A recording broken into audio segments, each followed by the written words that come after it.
Siempre hablando sobre el movimiento en dos dimensiones, hablaremos otro caso muy estudiado, el cual es el movimiento circular.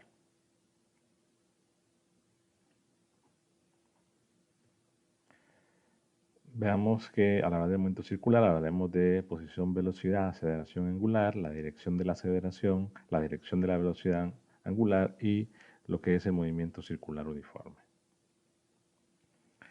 Como objetivos tenemos establecer las diferencias entre las coordenadas cartesianas y polares, representar los vectores de posición, velocidad, aceleración en coordenadas polares, interpretar las componentes de la aceleración de un cuerpo perpendicular y paralela a su trayectoria, comprender los conceptos de posición, velocidad, aceleración angular para un objeto en movimiento circular, relacionar las cantidades angulares con las cantidades lineales para un movimiento circular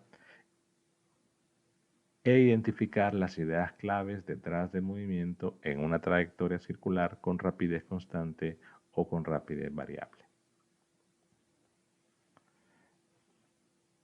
La pregunta con la que iniciamos es, para un objeto en movimiento, o sea, ¿puede un objeto en movimiento tener rapidez constante y aceleración diferente de cero?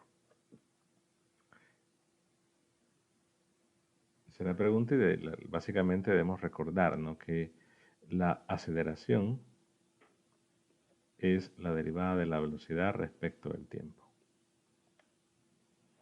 Y que evidentemente, si la velocidad es constante, entonces la aceleración es cero.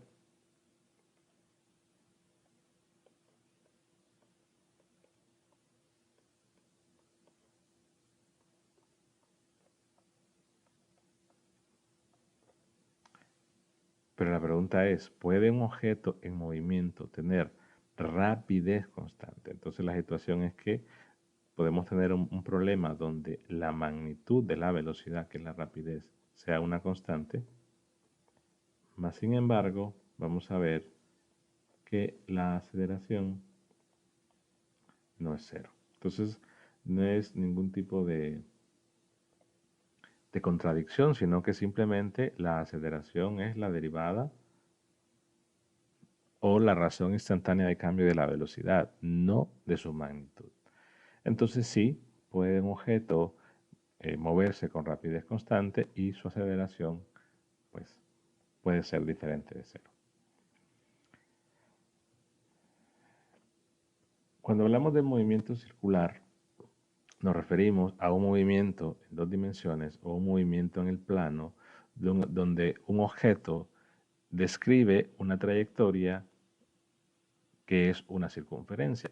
Es decir, que el objeto se está moviendo y la trayectoria es una circunferencia o la posición del objeto en cualquier instante de tiempo queda contenida sobre esa circunferencia. Para ese movimiento no resulta apropiado expresar los vectores posición, velocidad, aceleración en términos de los versores en coordenadas cartesianas, que son, recordemos, I y J. Por lo que debemos introducir un nuevo sistema de coordenadas para facilitar el análisis. La situación es que las coordenadas polares se relacionan con las coordenadas cartesianas de la siguiente forma. Notemos que las coordenadas cartesianas son x y y, las coordenadas polares son r y θ y las relaciones son las siguientes. En primer lugar, definimos un punto dentro de la circunferencia que está a una distancia r de un origen del sistema coordenado.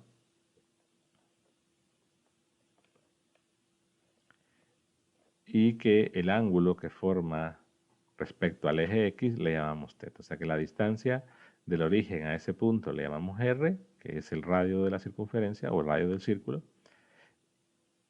Y el ángulo θ es el ángulo que forma ese radio respecto al eje X. Entonces se puede ver rápidamente dibujando un pequeño triángulo que la coordenada X es r coseno y que la coordenada y es r por seno. De forma que puedo establecer relaciones entre cómo pasar de las coordenadas cartesianas a las coordenadas polares. Aquí es y. Cómo pasar de las coordenadas cartesianas a las coordenadas polares y viceversa, porque si tengo las coordenadas polares, también puedo tener las cartesianas. Si tengo las cartesianas, puedo tener las polares. Por ejemplo, aquí tenemos r y θ, que son las coordenadas polares, entonces obtengo x y y, que son las coordenadas cartesianas. Si tengo x y y, puedo obtener r y θ la obtendría recordando la relación que la tangente del ángulo es y sobre x. Pero sí, corrijamos un pequeño error acá, es y. La situación es que ese punto lo puedo describir de dos maneras, diciendo cuánto está horizontalmente y verticalmente a partir del origen, y además decir, bueno, cuánto es la distancia que hay del origen y cuál es el ángulo respecto al eje horizontal, o al eje X en este caso. Entonces pasamos a este sistema por el único fin de facilitar nuestro análisis. Pero ¿por qué razón debemos decir que no es apropiado expresar nuestras relaciones de posición, velocidad, aceleración en términos de las coordenadas cartesianas utilizando los vectores y j? La situación es que recordemos que el vector velocidad en cualquier movimiento es tangente a la trayectoria. En este caso, el vector velocidad dibujado en varios puntos, notemos que es tangente al círculo, por lo tanto perpendicular al radio. Si tengo el vector velocidad, lo que podemos hacer entonces es ver o dibujar las componentes horizontal y vertical. Por ejemplo, en este punto, la componente horizontal va hacia la izquierda, la vertical va hacia arriba. Aquí la componente vertical va hacia abajo, la horizontal a la izquierda, luego aquí la vertical va hacia abajo, la horizontal a la derecha. Entonces vemos que en diferentes puntos de la trayectoria o del movimiento, las componentes cambian de dirección y también puede ocurrir que cambien de magnitud. Recordemos que el movimiento proyectil había cambio en la componente vertical de la velocidad, pero la componente x se mantenía constante. Aquí puede ocurrir que ambas componentes van a cambiar, tanto de magnitud como de dirección. Entonces, esto puede dificultar un poco nuestro análisis, porque no solamente va a ser para la velocidad que va a ocurrir esto, también va a ocurrir para la aceleración. Entonces, eso genera no algo que sea imposible de resolver, sino que simplemente debemos buscar una opción que facilite la representación de esos vectores. Recordemos que un vector cualquiera, se puede expresar en componentes a lo largo de un sistema ortogonal. Que el sistema ortogonal no es único. Ahora, tampoco tiene que ser ortogonal. Es decir, ortogonal es porque facilita algunas cosas, pero en realidad un vector se puede representar como la combinación lineal de un montón de opciones. Pero la opción que debemos buscar es aquella que resulte conveniente. Por ejemplo,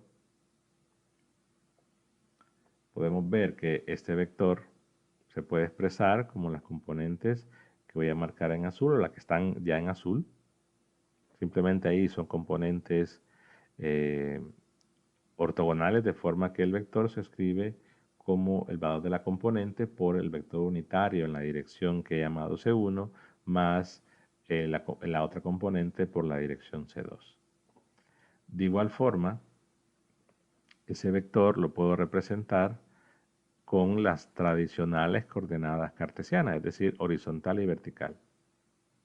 O lo puedo representar con las componentes que están en color anaranjado. Aquí es por simplicidad que he escogido que las componentes o que el sistema de ejes sea ortogonal, pero no necesariamente tiene que serlo. Pero lo importante de resaltar es que yo tengo infinidad de opciones para poder representar cualquier vector. En las coordenadas polares, esos vectores, porque vimos que las coordenadas polares son r y θ, pero debo buscar entonces los versores o vectores unitarios. En este caso vamos a utilizar el vector tangencial, que lo vamos a representar como θ unitario, y el vector radial. Debe notarse, en primer lugar, que θ unitario o el vector tangencial y r unitario o el vector radial no son constantes. Claro, la magnitud por el hecho de ser unitarios es 1, o sea que su magnitud es constante. Pero, puesto que las direcciones cambian y que además, eso podemos verlo en el gráfico, al cambiar su dirección, entonces eso hace que los vectores no sean constantes. Además, deben de ser, en este caso, perpendiculares entre sí. De manera que yo los defino sus direcciones de la siguiente forma. En un punto sobre la circunferencia, el vector radial pues tiene la dirección del vector de posición. Por ejemplo, en este caso, recordemos que el vector de posición es este. Entonces, en ese punto, el vector de posición va del origen a ese punto y el vector radial tiene la dirección del vector de posición. Evidentemente, ese vector radial apunta hacia afuera del círculo. Pero si yo lo dibujo en puntos diferentes, la situación se va a mantener, puesto que, como hemos dicho, la dirección de ese vector radial es la misma del vector de posición que describe ese punto. Entonces, en diferentes puntos, lo que observamos es que la dirección de ese vector radial cambia.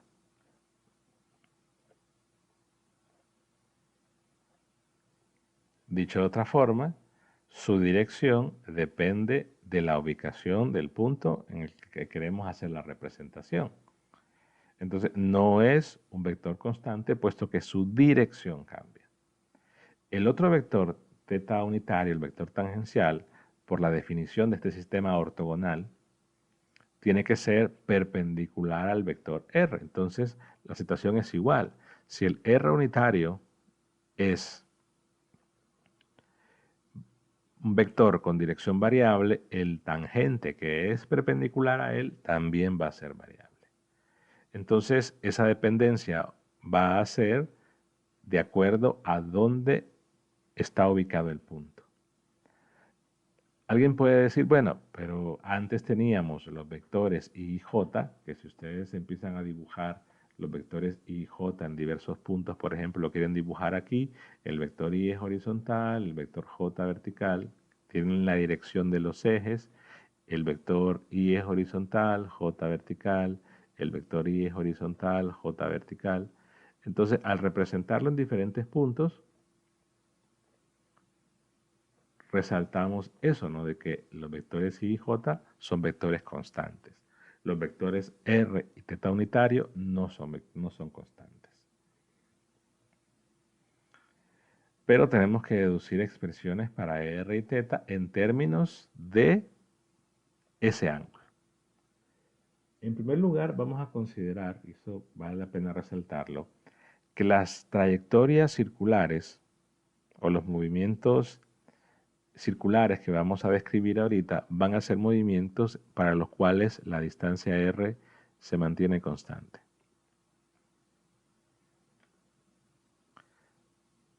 Alguien me puede entonces preguntar, bueno, es evidente que si el movimiento circular r es constante, lo que se describe es un círculo. Pero la pregunta puede ser más bien la otra. ¿Cómo es un movimiento circular con r variable? Bueno, un movimiento en el cual a medida pasa el tiempo, la distancia o ese vector de posición va cambiando. Entonces sería algo así. Esto describe un movimiento para el cual r no es constante, pero es un movimiento que, como lo mencioné, no se va a estudiar. Simplemente nos vamos a dedicar a estudiar el movimiento donde r es constante. Definimos el vector de posición en simplemente el bidimensional con componentes x y y, vectores unitarios y j. Y recordemos, el vector radial unitario o el vector R unitario tiene la misma dirección del vector de posición.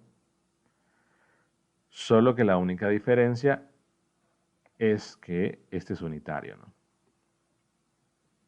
Su magnitud es 1. Por lo tanto, lo que tengo que buscar es un vector que tenga la misma dirección que este otro, pero que su magnitud sea 1. Y eso es bastante simple, ¿no? Porque un vector unitario con la dirección de otro es simplemente agarrar ese otro vector y dividir entre su magnitud. Pues agarro el vector expresado en coordenadas cartesianas x, y, j, divido entre su magnitud y aquí hago los cambios del valor de y, que es r por coseno, el valor de x, que es r por coseno, y el valor de y, que es rc. Vemos que el r se elimina, puedo cancelar, r es la magnitud, que ya dijimos que es constante, por lo que obtenemos una expresión para el r unitario en términos de IJ y se ve claramente que depende de teta. Ese es un vector que al calcular la magnitud ustedes pueden verificar que la magnitud es 1, pero que su dirección depende de teta. Entonces es un vector variable. Ahora, ¿cómo obtenemos el teta unitario? Bueno, se puede analizar de varias formas, pero quizás algo bastante simple de ver es que el vector r y teta pues son perpendiculares, entonces si yo hago el producto punto de los dos vectores me debe dar 0, por lo tanto obtengo este vector que si ustedes hacen el producto punto pueden verificar que es 0. La situación es que para no generar confusión, alguien puede decir, bueno, pero es que vectores que sean perpendiculares a R, tengo dos opciones. O sea, tengo esta primera opción, que es la que vamos a tomar, pero también tengo esta otra opción. Entonces, lo que debemos resaltar es que la dirección que tiene el teta unitario es la misma dirección o una dirección en el aumento de teta. O sea que como teta va así, aumentando en este sentido, entonces el teta unitario va en la dirección del aumento. Simplemente para establecer esa convención y no generar alguna ambigüedad por tener dos opciones para el teta unitario.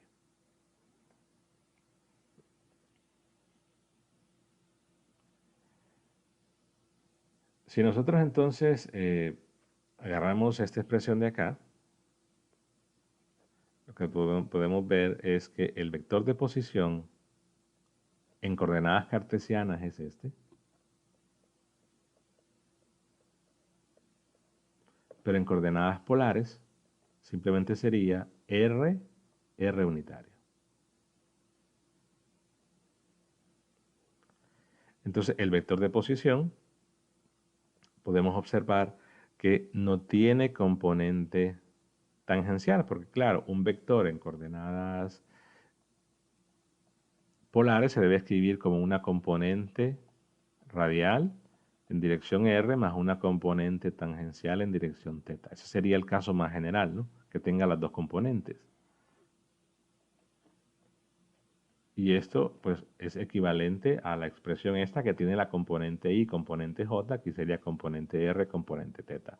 Pero el vector de posición no tiene componente teta. Y la verdad tiene sentido, o sea, es porque es la misma dirección de R. La situación entonces es que ya tenemos el vector de posición expresado en coordenadas polares. Lo que nos hace falta es expresar el vector de velocidad en coordenadas polares y expresar el vector de aceleración en coordenadas polares. Y ver entonces si se tiene ventaja o no de trabajar en este sistema de coordenadas polares. Pero quizás una ventaja inicial que podemos ver es que el R tiene dirección radial.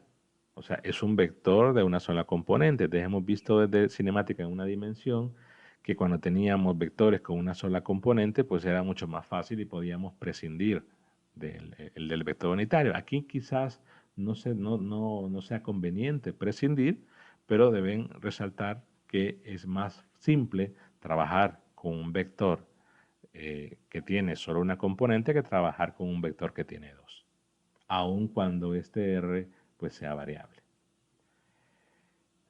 Si nosotros vemos lo que ocurre en el movimiento circular, θ describe una ubicación también, en el caso de R constante, ¿verdad? Es decir, R es una constante, entonces la ubicación del punto queda determinado quizás de mayor manera por θ. Al final de cuentas, es decir, si yo voy cambiando θ, pues voy describiendo la posición a lo largo de todo el círculo. Entonces quizás la variable más útil para representar ese punto es θ. R quizá no, porque, bueno, R es importante, pero recordemos que es una constante. Entonces yo puedo hablar de que la descripción del punto se me da con una posición angular θ. Y que para fines prácticos y para la convención que vamos a establecer, vamos a medirlo en radianes, no en grados. Entonces, en el movimiento circular, que regreso a la lámina anterior, podemos ver que a medida esté cambiando, a medida la ubicación de la partícula que se está moviendo cambie, entonces el ángulo θ pues también va a cambiar.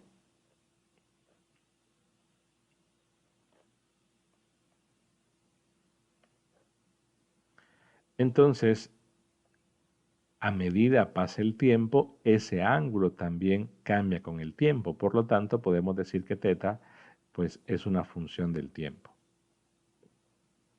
Y eso es importante.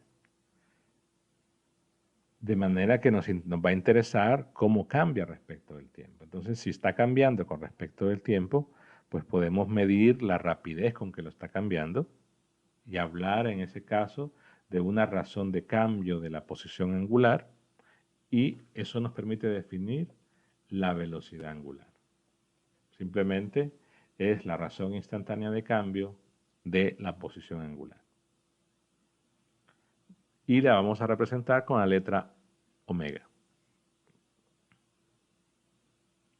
Así como describimos entonces la razón de cambio o cómo está cambiando la posición angular, pues podemos describir cómo cambia la velocidad angular, y eso nos permite hablar de una aceleración, pero una aceleración angular, la cual notamos por alfa. Entonces tenemos posición angular, velocidad angular, aceleración angular.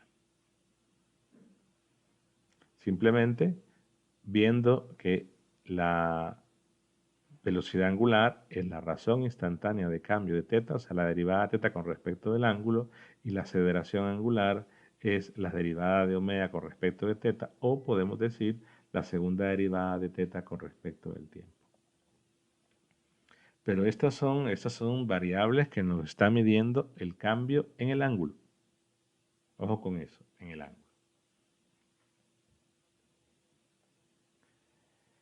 Si nosotros queremos ahora representar el vector de velocidad y el vector de aceleración en coordenadas polares, porque recordemos que ya tenemos el vector de posición, que es r en r unitario.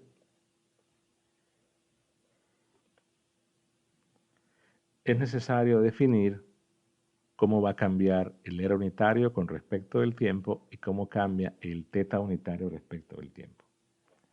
¿Por qué? Porque recordemos que ambos r y θ unitario dependen de θ, y θ dijimos que es una función del tiempo. Entonces yo puedo derivar cada uno con respecto del tiempo y aplicar regla de la cadena. En ese sentido digo, por ejemplo acá,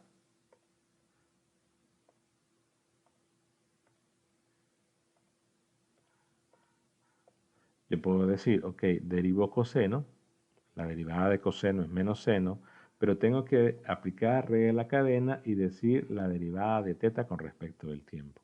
Y eso es omega. Lo mismo para el caso del seno. De manera que lo escribo acá. O sea, R unitario, recordemos que es coseno en I más seno en J. Entonces su derivada es derivo coseno. La derivada de coseno es menos seno. Derivo con respecto de teta. Ahora tengo que multiplicar por la derivada de teta respecto del tiempo y eso me queda en I. Luego derivo seno, la derivada es coseno, y multiplico por la derivada del ángulo con respecto del tiempo en J. O sea que estas derivadas simplemente salen de la regla de la cadena. Ahora, otro punto importante que debemos resaltar es que el I y el J son vectores constantes.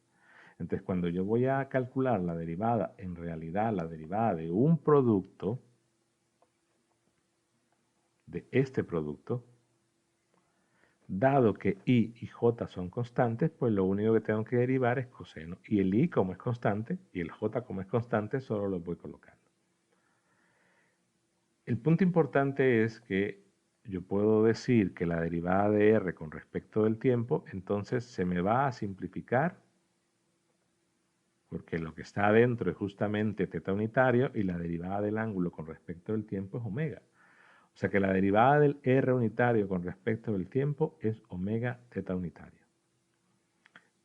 Y de forma similar puedo decir que la derivada de teta unitario respecto del tiempo es menos omega R unitario. Y estas derivadas pues van a ser útiles posteriormente.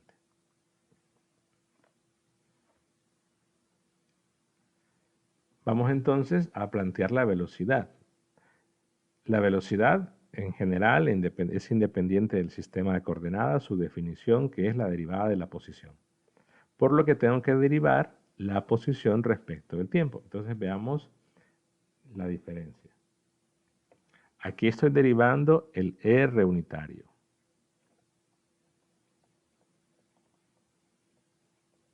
Aquí estoy derivando el R, que es el vector de posición. Pero claro, el vector de posición se puede escribir como el producto de R por R unitario.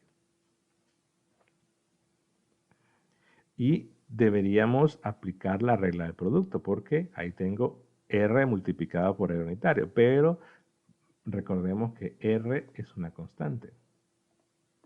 Pero R unitario no es una constante.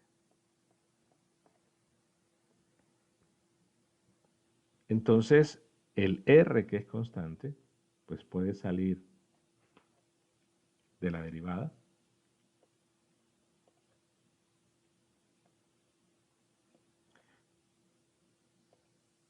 Pero me va a quedar entonces la derivada del R unitario, que ese es variable. Pero esa derivada es justamente la que tenemos arriba, ¿no? Entonces solo me va a quedar, recordando lo de arriba,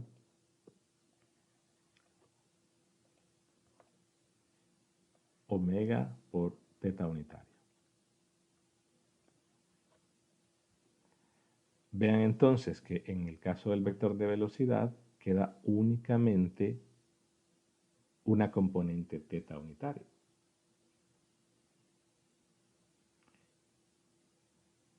Y esto quizás va a ser útil por lo siguiente.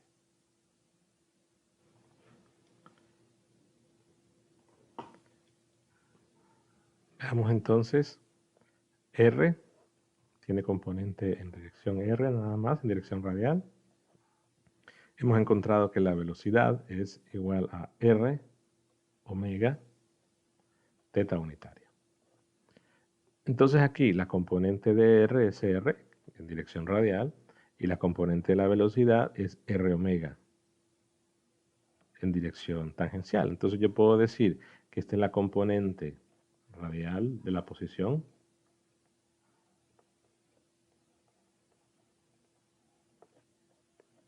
y que esto es la componente tangencial de la velocidad.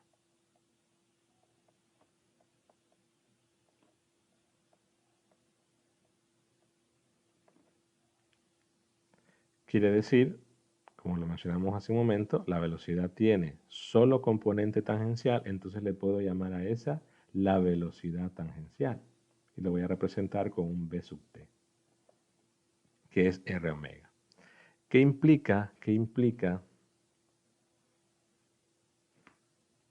o qué nos dice esa ecuación acerca de que el movimiento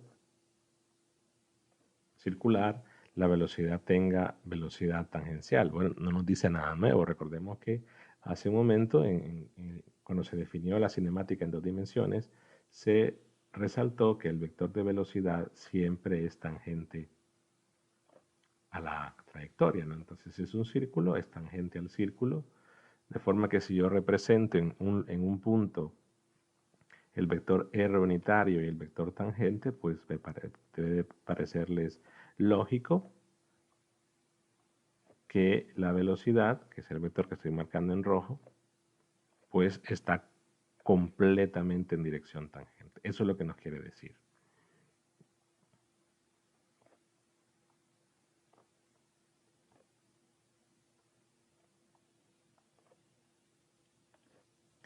Y esto quizás ahora se le pueda ver ventaja, ¿no? Porque vimos que antes, al utilizar las coordenadas cartesianas, el detalle era que la velocidad tenía 2 componentes. En ese sistema tenía componente X y Y. O sea que esta velocidad yo la puedo escribir como componente X en Y, como componente Y en J, pero son 2 componentes. En coordenadas polares tenemos únicamente una. Y en ese caso, en realidad, el valor que tenga la componente tangencial, que es el que hemos llamado BT, o velocidad tangencial, depende de R, que es una constante, y depende de omega. Y omega está midiendo las variaciones del ángulo, no respecto del tiempo. Un ángulo que se mide en radianes y que se mide a partir del eje X.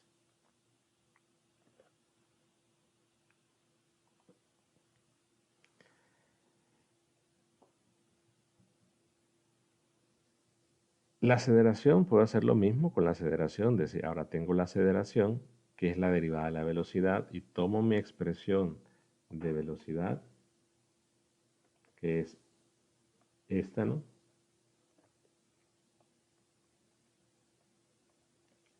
Y simplemente la derivo. Y en este caso creo que vale la pena escribirlo acá. La velocidad es R omega teta. La aceleración es la derivada de la velocidad, de forma que tendría que derivar R omega por teta.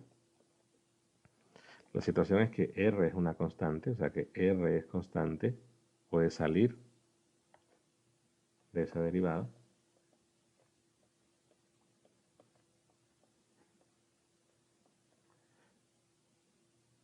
Y lo que tendríamos que derivar ahora es el producto de omega por teta. Pero la situación es que omega y teta, omega puede ser variable, porque recordemos que es una razón de cambio, me está midiendo cómo cambia teta, y el teta unitario también es variable.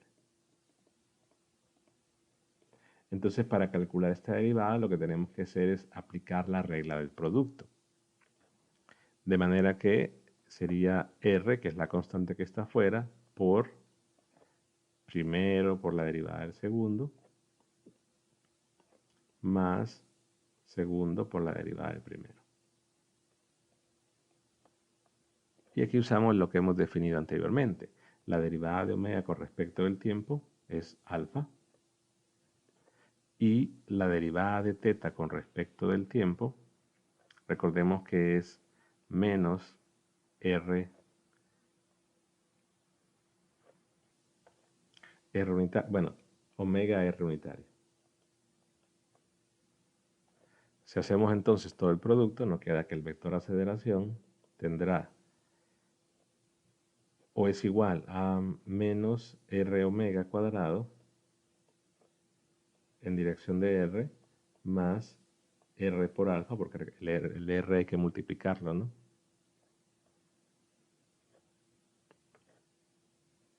Teta unitario.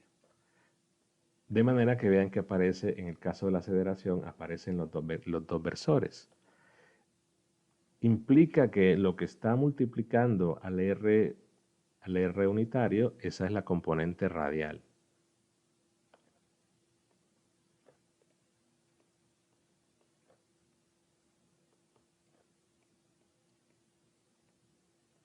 Y lo que está multiplicando a θ unitario es la componente tangencial. O sea que la aceleración, a diferencia de la posición y de la velocidad, que en coordenadas polares tiene una componente nada más, la aceleración tiene dos.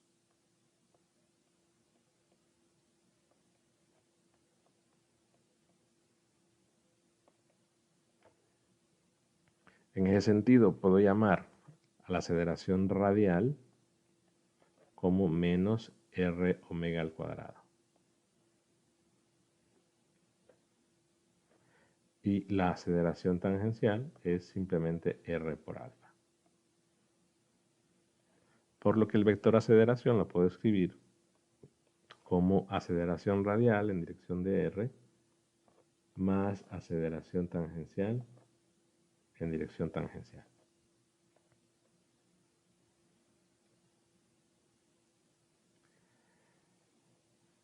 Aquí no se tiene la ventaja de antes, ¿no? Que el vector de posición y el vector de aceleración tenían una sola componente, aquí tienen dos. Y si vamos interpretando lo que significa este negativo, pensemos otra vez en la trayectoria circular, en un punto en específico que yo marco entonces en ese punto el vector R, lo voy a exagerar un poquito, y θ. Y si quiero graficar la aceleración en ese punto, la aceleración tiene dos componentes. Una componente que es negativo esto, negativo R, lo que me está diciendo es que es la dirección contraria de R. Es como que recordemos cuando yo tengo el eje X y tengo un vector que es menos 5 en Y. Bueno, quiere decir que iba en la dirección, que iba a la izquierda en vez de ir a la derecha. Entonces, el vector R que apunta hacia afuera del círculo, la componente radial iría entonces en dirección contraria, la componente radial apunta entonces hacia el centro del círculo o hacia adentro, si lo quieren decir así. De manera que la aceleración radial, que la magnitud puede ser más grande que la que estoy dibujando, pero aquí digamos una forma de representar. O sea que en un movimiento circular, la aceleración radial apunta hacia el centro del círculo. Esa es la situación y la explicación o el sentido que se le da a ese negativo. ¿De qué depende? Bueno, depende de R y depende de omega cuadrado. La aceleración tangencial, vean que depende de R y depende de alfa. Aquí la situación es que el negativo de la aceleración radial va a ser negativo siempre porque el R y el omega cuadrado son cantidades positivas. Un radio no puede ser negativo y el omega como está al cuadrado pues tampoco va a ser negativo, o sea que siempre va a ir hacia el centro del círculo. Pero la tangencial R aunque R es una cantidad positiva, la situación es que alfa puede ser positivo o puede ser negativo. Porque recordemos que es una razón de cambio. Que alfa sea positivo quiere decir que omega está aumentando, que alfa sea negativo, pues quiere decir que omega está disminuyendo. En ese sentido, podemos considerar que si alfa fuese positivo, entonces la componente de la aceleración tangencial tendría que ser en la misma dirección del θ unitario. De forma que con las dos componentes, así para exagerarlo un poquito, con las dos componentes yo dibujo el vector. Y este sería el vector de aceleración.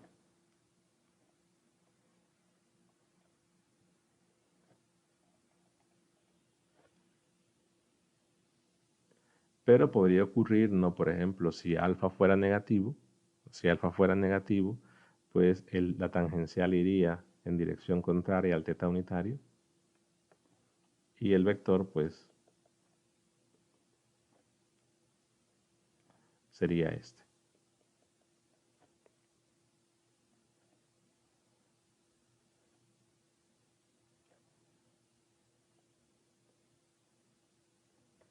Entonces, esa podría ser la diferencia, ¿no? Si la aceleración tangencial tiene la misma dirección que el vector tangente o tiene la dirección contraria. Pero independientemente de eso, es tangente al círculo. Esta información entonces nos hace preguntarnos, bueno, ¿qué ventaja tenemos? Ya dijimos, la ventaja es la posición, la velocidad tiene una sola componente, la aceleración no. Tiene dos componentes, una que va en dirección hacia el centro del círculo y otra pues que la dirección puede ser una a la otra dependiendo del signo de alfa. Al igual que la velocidad, esto yo lo puedo representar como una aceleración en X más una aceleración en Y. O sea, representarlo en coordenadas cartesianas. ¿Qué miden entonces? ¿Qué miden la aceleración radial, la aceleración tangencial? ¿Por qué razón surge? Pensemos lo siguiente. Quizás la característica principal, a diferencia del movimiento de proyectil, en el movimiento de proyectil, si bien es cierto, hay un cambio de dirección, pues la dirección va a cambiar a lo largo de toda la trayectoria, pero el vector aceleración siempre va hacia abajo, ¿no? Que es menos g en dirección j. Y aquí lo que va a suceder es que al hacer la representación en diferentes puntos, pues la dirección del vector aceleración va a cambiar. La dirección del vector velocidad cambia, la dirección del vector de posición, o sea, todos los vectores, posición, velocidad, aceleración, su dirección cambia.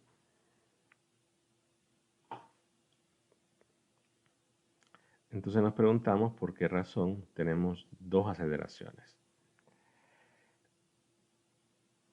Hay que entender que la aceleración tangencial está midiendo el cambio de omega y omega mide el cambio de alfa. O sea que la aceleración tangencial surge al haber un cambio en omega, porque alfa es la derivada de omega con respecto del tiempo.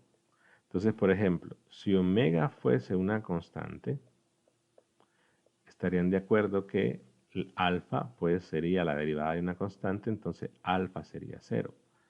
Entonces, si omega es una constante, la aceleración tangencial sería cero. Pero la aceleración radial no es cero, porque la aceleración radial es menos r omega, que es constante al cuadrado, y esto no es cero. O sea que en realidad la aceleración tangencial viene de medir el cambio de omega. Si omega no cambia, no hay tangencial, pero sí es radial. O sea que la aceleración radial viene de otra cosa. Aunque dependa de omega, pero no está midiendo o está surgiendo o aparece por el hecho de que omega esté cambiando. En realidad vamos a ver más adelante que la aceleración radial viene del cambio en la dirección. Es decir, puesto que la dirección del movimiento del objeto en la trayectoria circular está cambiando, por esa razón va a surgir una aceleración radial. Entonces, la aceleración radial siempre va a estar presente. Vemos acá que la aceleración radial no es cero, aun cuando la aceleración tangencial sí lo sea. Entonces, una está midiendo o una viene de los cambios que pueda tener omega y la otra viene de los cambios que se tengan en la dirección del movimiento.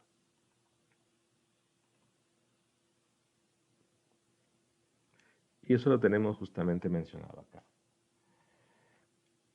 La aceleración tangencial nos indica los cambios de la rapidez. ¿Por qué? Recordemos que el vector velocidad es r omega por θ unitario, o la velocidad tangencial θ unitario, y evidentemente la rapidez, que es la magnitud de la velocidad, es igual a r por el valor absoluto de omega, porque omega puede ser negativo.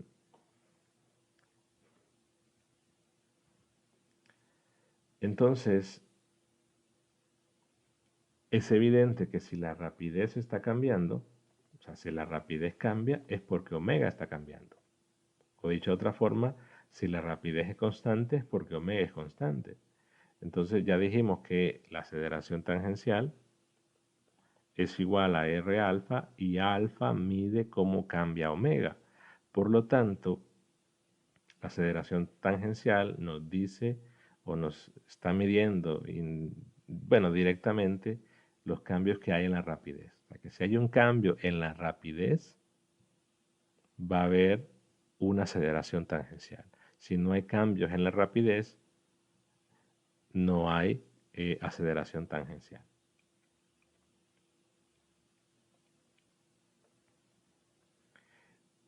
La aceleración radial surge por un cambio en la dirección del vector velocidad. Y ya hablamos de que el signo negativo nos indica, en el caso de la aceleración radial, que apunta hacia el centro del círculo. Por esa naturaleza de que apunta hacia el centro del círculo, a su magnitud se le suele llamar aceleración centrípeta, y es representada como AC.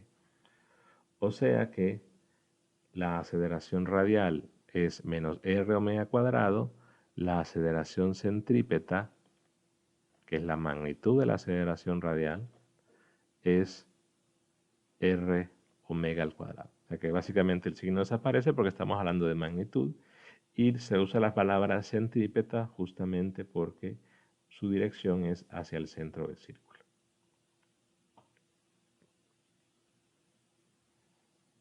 Si representamos, por ejemplo, en el mismo punto, el vector aceleración, que repito, la aceleración es el mismo vector, que es este, solo que las componentes ahora son las componentes en coordenadas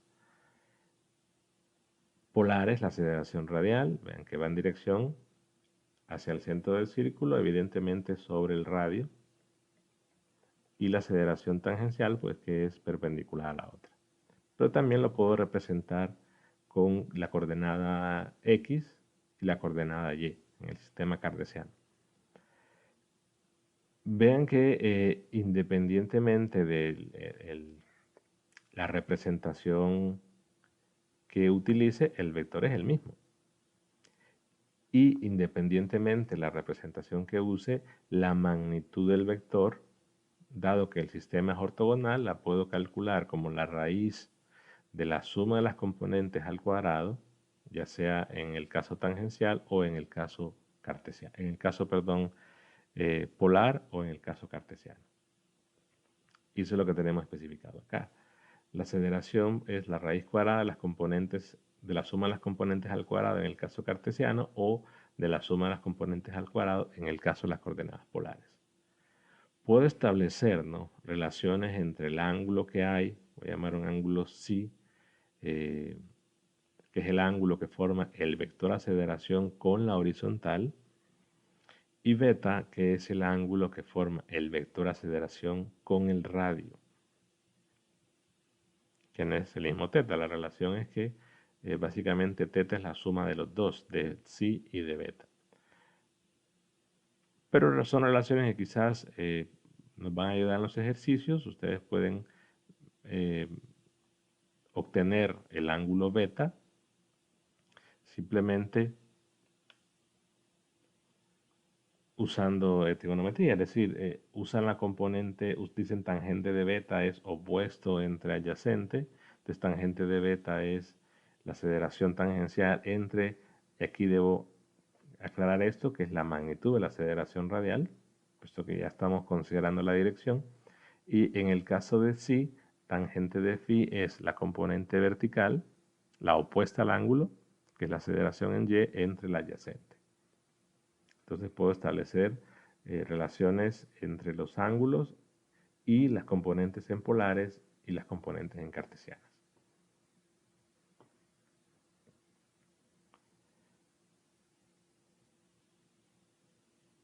En el movimiento circular, omega, que es la derivada del ángulo con respecto del tiempo, y alfa, que es la derivada de omega con respecto del tiempo, alfa y omega son vectores, teta no, pero alfa y omega son vectores, y esto lo que nos está expresando es las magnitudes de esos vectores.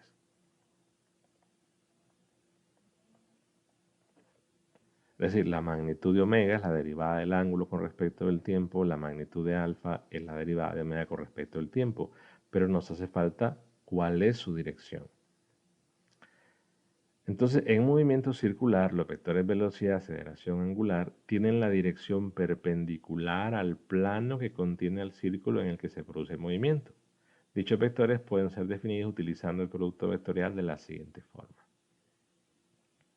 La velocidad, el vector velocidad, es igual al producto cruz entre el vector omega y el vector r.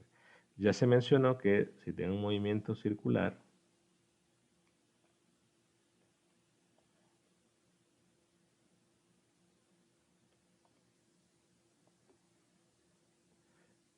el vector omega tiene la dirección perpendicular al plano que contiene el círculo, ya sea que se esté moviendo sobre la circunferencia, pero que la magnitud sería esto. Por ejemplo, si este fuese el plano XY, entonces omega tendría dirección en K. O sea, el vector omega, si el movimiento es en el plano XY, omega sería en dirección del eje Z, o sea, omega sería en dirección K. O bueno, o menos K, porque puede ir hacia arriba o hacia abajo. Ya vamos a ver por qué. Entonces, si yo defino que B es igual a omega cruz R, yo puedo también calcular la aceleración derivando la velocidad y aplicaría la regla de la derivada de un producto cruz, que es una entidad bastante simple, y obtengo lo siguiente. Evidentemente son dos términos, que esos términos son los equivalentes a la aceleración radial y la aceleración tangencial. El que lleve el negativo pues es el equivalente a la aceleración radial.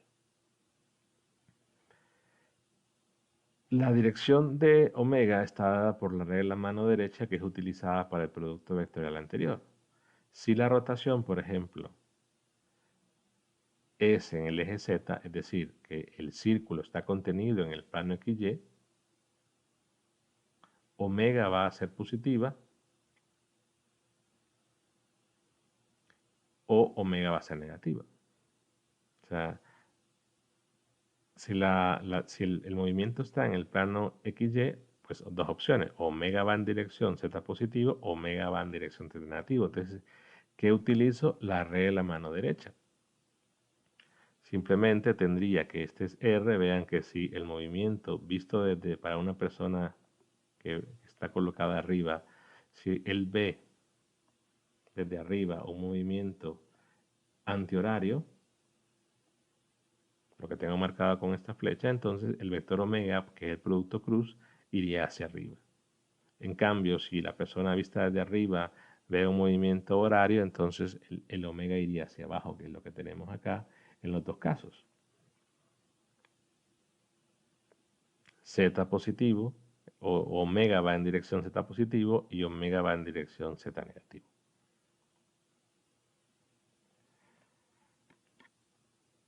Hablaremos ahora de las cantidades tangenciales. Si un objeto se está moviendo a lo largo del círculo, entonces deberán resaltar que él recorre una distancia a lo largo del círculo, y que esa distancia es la longitud del arco. Entonces son dos cosas diferentes. El teta va a cambiar va a haber un desplazamiento, o sea, va a haber una posición angular, va a haber un desplazamiento angular, pero también tendría una posición, un desplazamiento en el arco. Y recordemos que la longitud del arco es simplemente R por teta, pero esta fórmula, recuerdan de su curso de matemática, de geometría y trigonometría, esta fórmula es válida con teta en radianes. Si no, hay que buscar la fórmula equivalente en grados, pero dejémosla con la convención que tenemos que teta se tiene que medir en radianes. Entonces, si yo sé cuánto es el radio y sé cuánto ha sido el teta, aunque aquí teta debería de medir un desplazamiento de angular porque es realmente el ángulo entre dos puntos, es decir, este es un punto inicial y un final, entonces podría decir más bien que el S es un R por un cambio de ángulo, o entender que teta representa la, la variación que hay en el ángulo.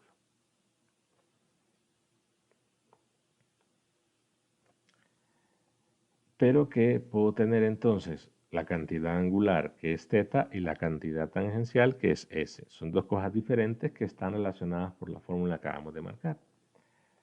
Si lo que hacemos es derivar, por ejemplo, yo digo la derivada de S con respecto al tiempo, esto es igual a R por la derivada del ángulo con respecto al tiempo, y esto es R omega. Pero esto es justamente la velocidad tangencial. Y si vuelvo a aplicar la segunda derivada de S con respecto del tiempo, lo que tengo es R por la derivada de omega con respecto del tiempo, pero eso es R por alfa. Y eso es la aceleración tangencial. Le puedo llamar a S la posición tangencial si lo desean, pero no tiene mucho sentido llamarlo así.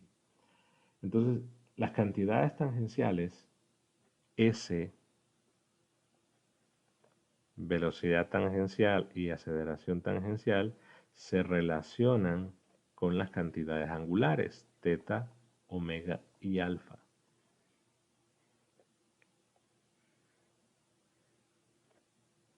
De acuerdo a las relaciones que ya tenemos establecidas. Entonces, puedo definir en algún problema si me conviene trabajar con las cantidades angulares o me conviene trabajar con las cantidades lineales, lineales también llamadas tangenciales, ¿no? Es la misma cosa. Pero que si tengo unas, simplemente busco la relación con R y obtengo las otras. O sea que al final de cuentas debo escoger con cuál voy a trabajar, pero que estas están midiendo las variaciones del ángulo y estas están midiendo las variaciones del arco, por así decirlo.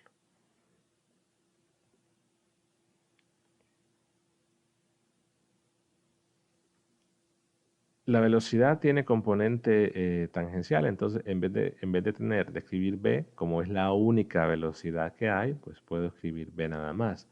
Pero en cuanto a la aceleración, recordemos que tengo aceleración angular, tengo aceleración tangencial, tengo aceleración radial. Entonces, con la aceleración sí no puedo prescindir del subíndice, con la tangencial sí, puesto que solo hay velocidad tangencial.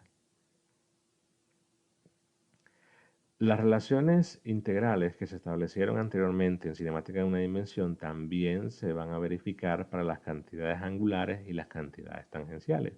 Recordemos que antes hablábamos de que el desplazamiento delta de x es igual a la integral de t inicial a t final por la velocidad diferencial de tiempo. Entonces yo puedo decir el desplazamiento o el delta de la posición angular es simplemente la integral de la velocidad angular. Y puedo agarrar cualquiera de esas relaciones fundamentales en forma integral y cambiar x por teta, cambiar b por omega y cambiar a por alfa. Y establecer las relaciones integrales para las cantidades angulares, pero también lo puedo hacer para las cantidades tangenciales. De manera que puedo decir la variación de la longitud de arco es la integral de t inicial a t final por la velocidad tangencial diferencial de tiempo. O sea que en las tres ecuaciones puedo cambiar teta por s, omega por la velocidad tangencial y alfa por la aceleración tangencial. Y siguen siendo válidas. Pero la finalidad entonces, para ir ya concluyendo, de hacer todo eso, de pasar a coordenadas polares, es que si bien es cierto, las velocidades horizontal y vertical en muchos casos van a cambiar, pero lo que suele ser constante en un montón de casos, o en los problemas que de repente van a ser de mayor interés, es la aceleración angular.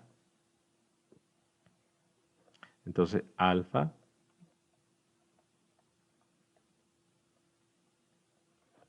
puede ser constante, y cuando es constante, entonces podemos tener las reglas de oro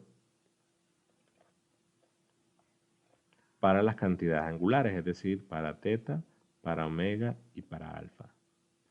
Pero como la aceleración tangencial es igual a r por la aceleración angular, si alfa es constante, entonces la aceleración tangencial va a ser constante. Por lo tanto, tendríamos las reglas de oro para las cantidades tangenciales, para S, para la velocidad tangencial y la aceleración tangencial. Entonces, en esos problemas, pues simplemente vean que van a aparecer las reglas de oro, pero que en este caso están las cantidades angulares y en este lado están las cantidades lineales. Una de las dos, recordemos que si tengo las cantidades angulares, simplemente uso estas relaciones para tener las cantidades tangenciales o viceversa, pero lo importante es que reducimos entonces otra vez a las reglas de oro. Pero claro, lo tenemos que hacer para las cantidades angulares o las lineales, ya no para las cantidades o para las componentes en coordenadas cartesianas, y entonces esa es la ventaja de pasar a coordenadas polares, poder hacer esto, que no lo podríamos hacer, en el caso de las componentes en cartesiano. Evidentemente, si la aceleración, si alfa no es constante, entonces ya no podemos usar estos. ¿Qué deberíamos de hacer? Bueno, utilizar las relaciones fundamentales en forma integral, así como se hizo en cinemática en una dimensión. Algo para tomar en cuenta, quizás lo he resaltado un par de veces, que en las expresiones donde, en las ecuaciones, en las reglas de oro o en cualquier ecuación donde intervenga, donde aparezca teta, esa está o deben colocarla, deben trabajarla en radianes. Si no, eso puede generar problemas cuando hagan la conversión a las cantidades lineales, porque recordemos que la relación S es igual a R teta solo es válida si teta está en radianes.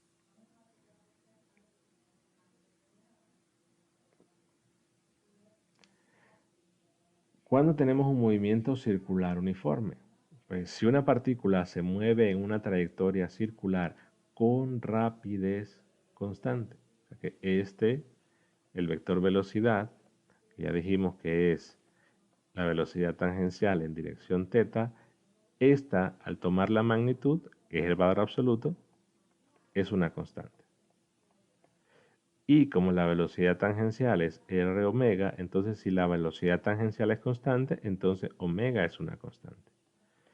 Si omega es constante, vean lo que sucede. Si omega es constante, vimos anteriormente que alfa, que es la derivada de omega con respecto del tiempo, va a ser igual a 0. Por lo tanto, la aceleración tangencial es 0. Pero por otro lado, si omega es constante, la aceleración radial, la magnitud, digamos que es magnitud, ya sabemos que va hacia el centro del círculo, no voy a poner el negativo, digamos que esta es la magnitud, es r omega cuadrado. Entonces si omega es constante, omega cuadrado también es constante, y la aceleración radial no va a ser 0, sino que va a ser una constante.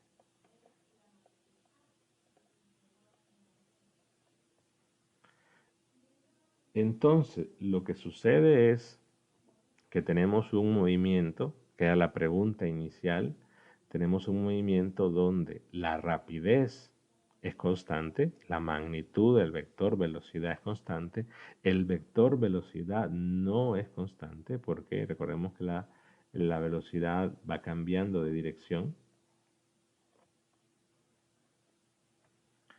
Entonces, no es constante la velocidad, pero de ser constante la rapidez implicaría que la aceleración tangencial es cero, pero la aceleración radial no. Quiere decir que vectorialmente, si tenemos un movimiento circular uniforme, la aceleración no es cero.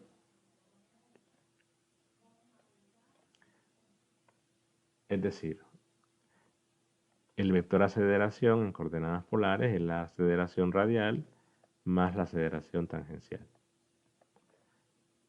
Si omega es una constante, evidentemente la velocidad tangencial va a ser una constante, pero el vector aceleración no va a tener componente tangencial. Dicho de otra forma, la aceleración va dirigida completamente en dirección del radio. Porque no tiene componente tangencial, solo va a tener aceleración radial. Y esto es bastante interesante porque es la pregunta inicial. Tenemos un caso de un movimiento donde la rapidez es constante, pero más sin embargo tenemos aceleración. La aceleración no es cero.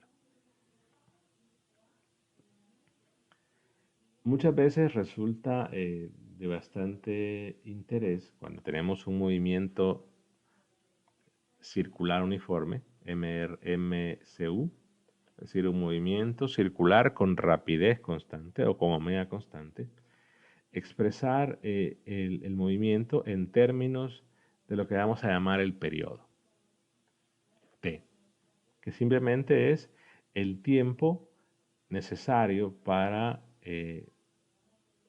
que la partícula o el objeto que se esté moviendo dé una vuelta. O sea, que arranque de este punto y vuelva a llegar ahí, le va a tomar un tiempo t. Y como la velocidad, la rapidez es constante, bueno, independientemente de cuántas vueltas dé, en el caso del MCU, el periodo es una constante.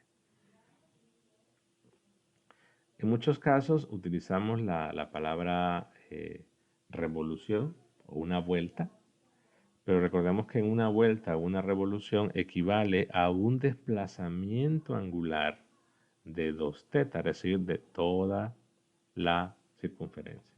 Que el arrancar de aquí y regresar aquí implica que lo que se desplazó angularmente es 2θ. No es cero. Ojo con esto, porque algunos confunden de que parte de un punto y regresa al mismo punto. No. Bueno, regresa a la misma ubicación, pero el desplazamiento angular siempre va a ir aumentando porque recordemos que empezamos a tomar en cuenta lo de las vueltas. Entonces, la longitud del arco es S, para una vuelta es 2πr. Entonces, si yo divido entre el periodo, tengo la velocidad que ya dijimos, o la rapidez, que es una constante. O sea, la rapidez, en el caso del movimiento circular uniforme, va a ser igual a S entre el periodo, que es el tiempo que le toma. Aquí simplemente estamos utilizando la fórmula velocidad de distancia entre tiempo que funciona cuando la velocidad es constante. Aquí hablando de la rapidez. Puedo despejar entonces el periodo como 2πr entre la rapidez. Entonces nuevamente el periodo es el tiempo que le toma dar una vuelta completa alrededor del círculo y el inverso del periodo, o sea, al hablar de que el periodo es t, su inverso es 1 sobre t, a este se le llama la frecuencia. El periodo evidentemente se mide en segundos, la frecuencia serían 1 sobre segundos o segundos inversos y eso se le suele llamar hertz. Por lo tanto, la frecuencia sería igual a v sobre 2πr. Entonces hay que notar que estas fórmulas del periodo y de la frecuencia solo funcionan para un movimiento circular uniforme. Yo puedo definir al final de cuentas el tiempo que tarda el objeto en dar una vuelta, siendo una rapidez constante o no, se puede medir, pero estas expresiones funcionan únicamente cuando la rapidez es constante. Finalmente, las relaciones que ahora pueden ser, pues alguien puede decir, hay un montón de relaciones y vale la pena volver a reescribirlas, ¿no? La posición tiene componente radial únicamente, la velocidad tiene componente tangencial únicamente, que es r omega por teta, y que hemos definido como la velocidad tangencial r omega. La aceleración tiene componente radial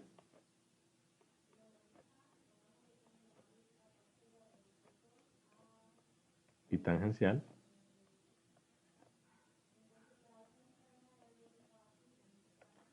Que la aceleración radial es menos r omega cuadrado, que la aceleración tangencial es r alfa. Pero puedo combinar ecuaciones y decir, bueno, puedo despejar el omega de acá, reemplazarlo aquí. Por lo tanto, la aceleración radial también va a ser igual a menos la velocidad tangencial al cuadrado entre el radio. Simplemente despejé, bueno, r minúscula. Simplemente despejé omega, que sería b sobre r, elevo al cuadrado, cancelo con un r y tendría las expresiones de la velocidad, de la aceleración radial, perdón, en términos de la velocidad tangencial o simplemente de la rapidez. Entonces la ventaja que tenemos es, podemos utilizar reglas de oro si el alfa es constante y se reduce a problemas muy similares donde se estudiaron o similares a los que estudiaron en el capítulo 2, es decir, en la parte de cinemática en una dimensión. Finalmente, lo que hay que notar es que el vector se está representando en un sistema de coordenadas diferentes, pero que las unidades son las mismas, es decir, aquí son metros sobre segundo y aquí son metros sobre segundo cuadrado, y que las componentes también, esta cantidad, al hacer toda la multiplicación, son metros sobre segundos al cuadrado y que hacer esta multiplicación son metros sobre segundos al cuadrado.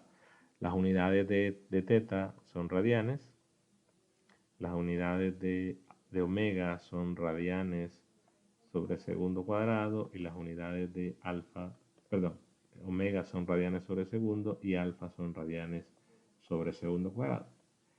Hay que tener claro la definición de radián, es decir, lo que ustedes vieron en su curso de trigonometría, si en realidad es una función o es algo que agregamos meramente por conveniencia. Bueno,